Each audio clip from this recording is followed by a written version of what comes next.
Want to delete all the saved messages from your iCloud permanently? Well, look no further. In today's video, I'll show you a step-by-step guide on how you can delete all the saved messages from your iCloud on Android or iPad. So, without wasting any more time, let's get started. Solution 1. Delete entire iCloud backup. Open the Settings app, tap on your name, select iCloud, tap See All, find out message in iCloud. Now toggle this option, tap Disable and Download. Go back, scroll down, select iCloud Backup.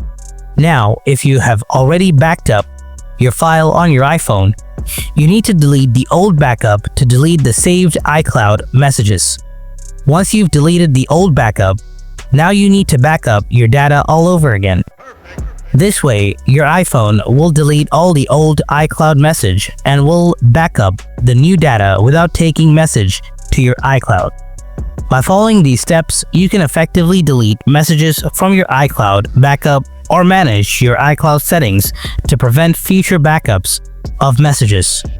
If you have any further questions or need assistance with a specific step, feel free to ask.